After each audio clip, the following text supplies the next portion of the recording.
Hi students, நம்ம accountancy sample question paper ஓட second questionக்கான solution இந்த வீடியோல பார்க்கலாம்.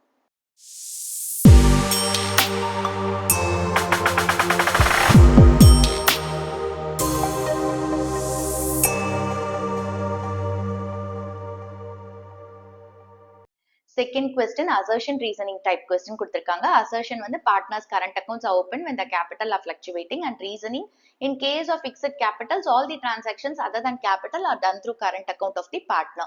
இங்க 4 ஆப்ஷன் கொடுத்திருக்காங்க. A வந்து both A and R are true. இங்க Aங்கிறது assertion, Rங்கிறது reasoning.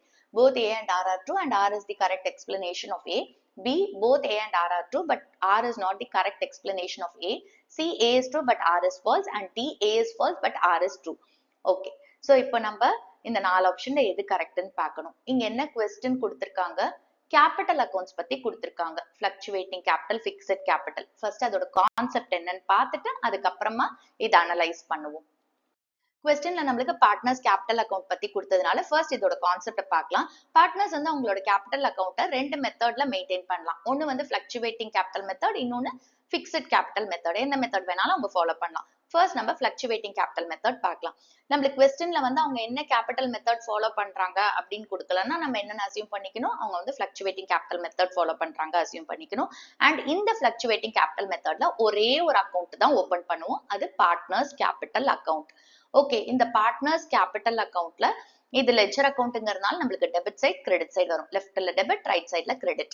அண்ட் எந்த ஐட்டம்ஸ் எல்லாம் பார்ட்னர்ஸோட கேபிட்டல் பேலன்ஸை இன்க்ரீஸ் பண்ணுமோ அதெல்லாம் பார்ட்னர்ஸ் கேபிட்டல் அக்கௌண்டோட கிரெடிட் சைட்ல வரும்.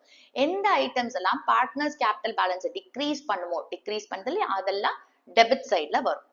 ஓகே, அண்ட் இதோட ஃபார்மேட் பாத்தீங்கன்னா பர்டிகுலர்ஸ், ஒவ்வொரு பார்ட்னருக்கும் இண்டிவிஜுவலா நம்ம காலம்ஸ் ஓபன் பண்ணோம். இங்க வந்து ஏ பின்னு ரெண்டு பார்ட்னர்ஸ் எடுத்துக்கிறோம்னா ஏக்கு ஒரு காலம், பிக்கு ஒரு காலம். இது டெபிட் சைட்ல. அதே மாதிரிதான் கிரெடிட் சைட்ல பர்டிகுலர்ஸ் ஏபிக்கு ஒரு காலம். ஓகே, இப்ப என்னென்ன ஐட்டம்ஸ் வரும் அப்படிங்கறத பார்க்கலாம். இது கேபிட்டல் அக்கௌண்ட், ஒரு லெட்ஜர் அக்கௌண்ட். சோ ஃபர்ஸ்ட் அதுக்கு ஓப்பனிங் பேலன்ஸ்னு ஒன்னு இருக்கும். இந்த ஓப்பனிங் பேலன்ஸை ஃபர்ஸ்ட் கொண்டு வரணும். இந்த பிராட் டவுன் பேலன்ஸ் எங்கேருந்து வரும்னு பாத்தீங்கன்னா பேலன்ஸ் ஷீட்ல இருந்து வரும்.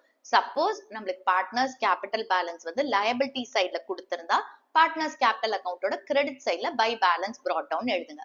சப்போஸ் நம்மளுக்கு பேலன்ஸ் ஷீட்ல அசெட் சைட்ல கேபிட்டல் பேலன்ஸ் கொடுத்திருந்தா டு பேலன்ஸ் பிராட் டவுன் அப்படின்னு சொல்லி டெபிட் சைட்ல போடுங்க. ஓகே, ஃபர்ஸ்ட் இதை கொண்டு வந்தாச்சு. நெக்ஸ்ட் வந்து இப்ப கிரெடிட் சைட் ஐட்டம்ஸ் எல்லாம் ஃபர்ஸ்ட் பாத்துருவோம். இப்போ சப்போஸ் நம்ம ஏதாவது ஒரு பார்ட்னர் வந்து அடிஷனல் கேபிட்டல் இன்ட்ரடியூஸ் பண்றாங்க அப்படின்னா அது வந்து என்ன ஆகும்? அவங்களோட கேபிட்டல் பேலன்ஸை இன்க்ரீஸ் பண்ணும். ஏன்னா அடிஷனல் கேபிட்டல் கொடுக்குறாங்க இல்லையா? ஸோ கேபிட்டல் பேலன்ஸ் இன்க்ரீஸ் ஆகும். ஸோ அது வந்து கிரெடிட் சைட்ல பை கேஷ் ஆர் பேங்க் அப்படின்னு போடுவோம். எந்த பார்ட்னர் கொடுத்துருக்காங்களோ அந்த பார்ட்னருக்கு நேர அமௌண்ட்டை போட்டுக்கோங்க. அடுத்தது வந்து பார்ட்னர்ஸ்க்கு இன்ட்ரெஸ்ட் ஆன் கேபிட்டல் ஃபர்ம் கொடுக்கும். அதை பார்ட்னர்ஸ் ரிசீவ் பண்றாங்க. சோ அப்ப அவங்களோட கேபிட்டல் பேலன்ஸ் என்ன ஆகும்? இன்க்ரீஸ் ஆகும். சோ கிரெடிட் சைட்ல by interest on capital. Next ஏதாவது கமிஷன், போனஸ், சேலரி இதெல்லாம் வாங்குறாங்கன்னா அவங்களோட கேபிட்டல் பேலன்ஸ் இன்க்ரீஸ் ஆகும். சோ கிரெடிட் சைட்ல by commission, bonus or partner salary அதை போட்டுக்கணும். ஓகே, நம்மளுக்கு P&L அப்ராப்ரியேஷன் அக்கௌண்ட் ப்ரிப்பேர் பண்றோம். அந்த P&L அப்ராப்ரியேஷன் அக்கௌண்ட்ல சப்போஸ் ப்ராஃபிட் வந்துச்சுன்னா அந்த பார்ட்னர்ஸோட ஷேர் ஆஃப் ப்ராஃபிட்டை நம்ம கிரெடிட் சைட்ல போடுவோம். ஏன்னா அவங்க ப்ராஃபிட் ரிசீவ் பண்ணிருக்காங்க. ஸோ அவங்க கேபிட்டல் பேலன்ஸ் இன்க்ரீஸ் ஆகும். அதனால நம்ம என்ன பண்றோம்? P&L அப்ராப்ரியேஷன் அக்கௌண்ட்ல இருந்து ப்ராஃபிட் வந்துச்சு அப்படின்னா அதை கிரெடிட் சைட்ல பை P&L அப்ராப்ரியேஷன் அக்கௌண்ட் அப்படின்னு போடுறோம். ஓகே, இதெல்லாம் வந்து கிரெடிட் சைடு ஐட்டம்ஸ். இப்போ டெபிட் சைடு ஐட்டம்ஸ் பார்க்கலாம்.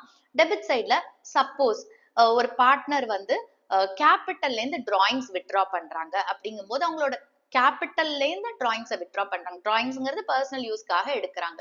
அப்ப என்ன ஆகும்? அவங்களோட கேபிட்டல் பேலன்ஸ் குறையும். ஸோ அப்போ கேபிட்டல் பேலன்ஸ் குறைஞ்சிச்சுன்னா அது டெபிட் சைட்ல வரும். அதை வந்து to cash or bank drawings against கேபிட்டல்னு போடுவோம். அடுத்தது அவங்க ப்ராஃபிட்ல இருந்து டிராயிங்ஸ் எடுக்கிறாங்க அப்படின்னா டூ டிராயிங்ஸ்ன்னு போடுவோம்.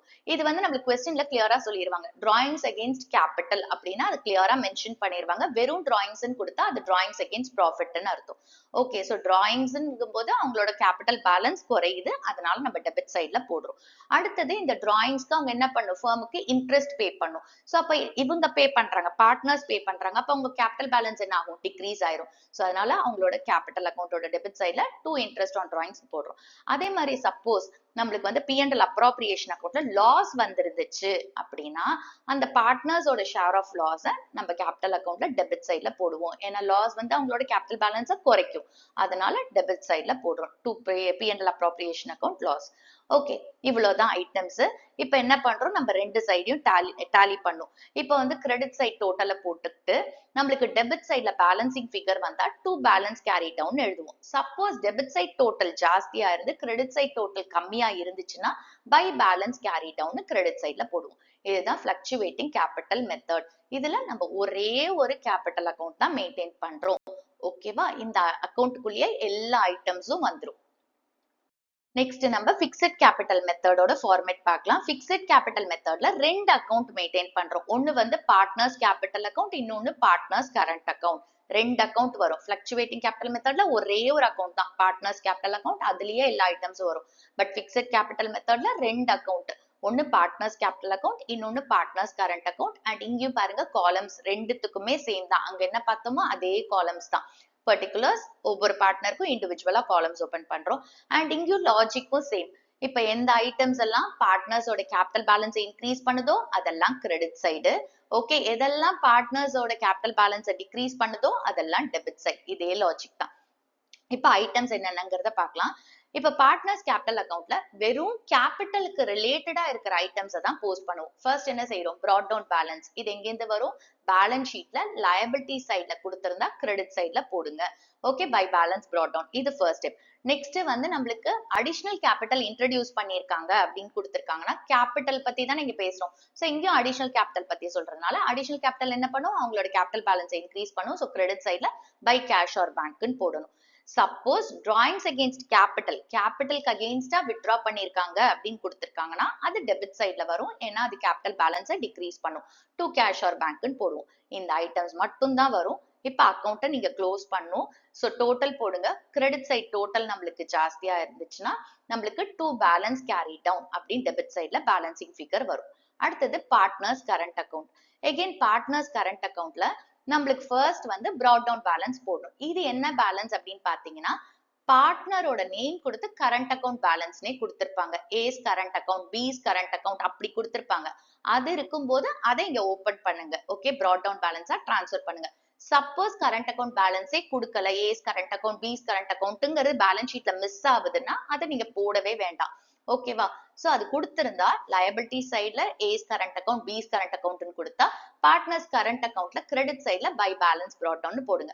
சப்போஸ் பிஸ் கரண்ட் அக்கௌண்ட்னு அசெட் சைட்ல கொடுத்தா டெபிட் சைட்ல டு பேலன்ஸ் brought down சொல்லி பிக்கு நேரா அந்த அமௌண்ட்டை போடுங்க. இப்ப நம்ம கிரெடிட் சைடு ஐட்டம்ஸ் பார்க்கலாம். கிரெடிட் சைட்ல பாருங்க interest on capital. So interest on capital partners receive பண்றதுனால அவங்க கேபிட்டல் பேலன்ஸ் இன்க்ரீஸ் ஆகும். சோ அதை கிரெடிட்ல போடுறோம். அடுத்தது பார்ட்னர் சேலரி, கமிஷன், போனஸ் இதெல்லாம் அவங்களோட கேபிட்டல் பேலன்ஸை இன்க்ரீஸ் பண்ணும். சோ கிரெடிட் சைட்ல போடுறோம். அதே மாதிரி P&L அப்ராப்ரியேஷன் அக்கௌண்ட்ல ப்ராஃபிட் வந்திருந்துச்சு அப்படின்னா அவங்களோட ஷேர் ஆஃப் ப்ராஃபிட்ஸை கிரெடிட் சைட்ல போடுறோம். ஏன்னா அவங்க கேபிட்டல் பேலன்ஸ் அது இன்க்ரீஸ் பண்ணும். ஓகே, அது அடுத்தது டெபிட் சைட் பார்ப்போம். டெபிட் சைட்ல வந்துட்டு டிராயிங்ஸ் அகேன்ஸ்ட் ப்ராஃபிட், வெறும் டிராயிங்ஸ் கொடுத்திருப்பாங்க. அதெல்லாம் டிராயிங்ஸ் அகேன்ஸ்ட் ப்ராஃபிட் அந்த மாதிரி கொடுத்திருந்தா அந்த டிராயிங்ஸை நம்ம பார்ட்னர்ஸ் கரண்ட் அக்கௌண்ட்ல டூ டிராயிங்ஸ் போடுவோம் டெபிட் சைட்ல. ஓகே, அடுத்தது வந்து இன்ட்ரெஸ்ட் ஆன் டிராயிங்ஸ் அதுக்கு பே பண்ணும். ஸோ அந்த இன்ட்ரெஸ்ட் ஆன் டிராயிங்ஸும் நம்மளுக்கு டெபிட் சைட்ல வரும். P&L அப்ராப்ரியேஷன் அக்கௌண்ட் லாஸ் இருந்துச்சுன்னா அந்த லாஸ் நம்மளுக்கு கேபிட்டல் பேலன்ஸை குறைக்குது. ஸோ அதனால டெபிட் சைட்ல போடுறோம். ஓகே, இப்போ இந்த அக்கௌண்ட்டை இவ்வளவுதான் ஐட்டம்ஸ். இந்த அக்கௌண்ட்டை க்ளோஸ் பண்றோம். சோ நம்மளுக்கு வந்து கிரெடிட் சைட் டோட்டல் ஜாஸ்தியா இருந்து டெபிட் சைட் டோட்டல் கம்மியா இருந்தா நமக்கு பேலன்சிங் ஃபிகர் டெபிட் சைட்ல வரும். டு பேலன்ஸ் கேரி டவுன் எழுதுவோம். சப்போஸ் நம்மளுக்கு டெபிட் சைட் டோட்டல் ஜாஸ்தியா இருந்து கிரெடிட் சைட் டோட்டல் கம்மியா இருந்தா நம்மளுக்கு வந்து பேலன்சிங் ஃபிகர் கிரெடிட் சைட்ல வரும். பை பேலன்ஸ் கேரி டவுன் அப்படின்னு எழுதுவோம். ஓகே, இதுதான் partners current account and partners capital account under fixed capital method. கேபிட்டலுக்கு ரிலேட்டடா இருக்கிறதெல்லாம் பார்ட்னர்ஸ் கேபிட்டல் அக்கௌண்ட்ல போடுங்க. மத்த ஐட்டம்ஸ் எல்லாத்தையும் கரண்ட் அக்கௌண்ட்ல நம்ம போடுவோம். Fixed capital method and fluctuating capital மெத்தடோட ஃபார்மேட் பார்த்துட்டோம். இப்போ நம்ம கொஸ்டின் அனலைஸ் பண்ணலாம். இப்போ அசர்ஷன் என்ன கொடுத்திருக்காங்கன்னு பாத்தீங்கன்னா ஃபிளக்சுவேட்டிங் கேபிட்டல் மெத்தட்ல நம்ம கரண்ட் அக்கௌண்ட் ஓபன் பண்ணுவோம்னு சொல்லியிருக்காங்க. தப்பு தானே? ஏன்னா ஃபிளக்சுவேட்டிங் கேபிட்டல் மெத்தட்ல ஒரே ஒரு அக்கௌண்ட் தான் வரும். அது partners capital account. Current account எப்போ ஓபன் பண்ணுவோம்? பிக்ஸட் கேபிட்டலா இருக்கும்போது தான் கரண்ட் அக்கௌண்ட் வரும். அப்ப A is false. ஓகேவா? ரீசனிங் பாருங்க. பிக்ஸட் கேபிட்டல் மெத்தட் ஃபாலோ பண்றாங்க அப்படின்னா எல்லா டிரான்சாக்ஷன்ஸையும் அதாவது கேபிட்டலை தவிர்த்து மத்த எல்லா டிரான்சாக்ஷன்ஸையும் கரண்ட் அக்கௌண்ட் மூலமா பண்ணுவாங்கன்னு சொல்லியிருக்காங்க. இப்ப நம்ம பார்த்தோம்ல பிக்ஸட் கேபிட்டல் மெத்தட்ல 2 அக்கௌண்ட் வருது, partners capital account, partners current account. Partners capital அக்கௌண்ட்ல என்ன போடுறோம்? எல்லா கேபிட்டல் ரிலேட்டட் இதையும் கேபிட்டல் அக்கௌண்ட்ல போடுறோம். ப்ராட் டவுன் பேலன்ஸ் போடுறோம். அடுத்தது பாத்தீங்கன்னா அடிஷனல் கேபிட்டல் போடுறோம், டிராயிங்ஸ் அகேன்ஸ்ட் கேபிட்டல் போடுறோம். கரெக்டா? மத்த எல்லா டிரான்சாக்ஷன்ஸ் எங்க போடுறோம்? கரண்ட் அக்கௌண்ட்ல. Interest on drawings, drawings against profit, share of loss, அதாவது P&L அப்ராப்ரியேஷன் அக்கௌண்ட்ல இருந்து வருது. அப்புறம் interest on capital, partner salary, commission, அதுக்கப்புறம் ப்ராஃபிட் அண்ட் லாஸ் அப்ராப்ரியேஷன் அக்கௌண்ட்ல இருந்து வர ஷேர் ஆஃப் ப்ராஃபிட்ஸ், இதெல்லாம் எங்க போடுறோம்? நம்ம கரண்ட் அக்கௌண்ட். அப்போ ரீசனிங் கரெக்ட் தானே? சோ ரீசனிங் என்ன சொல்லியிருக்காங்க? பிக்ஸட் கேபிட்டல் மெத்தட்ல கேபிட்டலை தவிர்த்து மத்த எல்லா டிரான்சாக்ஷன்ஸையும் நம்ம கரண்ட் அக்கௌண்ட்ல தான் போடுவோம்னு சொல்லியிருக்காங்க. ஸோ இது கரெக்ட் தான். So R is true. அப்ப டி தான் நம்மளுக்கு கரெக்டான ஆன்சர். செகண்ட் கொஸ்டினோட கான்செப்ட் அண்ட் சொல்யூஷனை டீடைல்டா பார்த்திருக்கோம். உங்களுக்கு புரிஞ்சுச்சான்னு கமெண்ட் பாக்ஸ்ல போடுங்க. ஏதாவது டவுட்ஸ் இருந்தாலும் கமெண்ட் பாக்ஸ்ல போடுங்க. தேங்க்ஸ் ஃபார் வாட்சிங் த வீடியோ.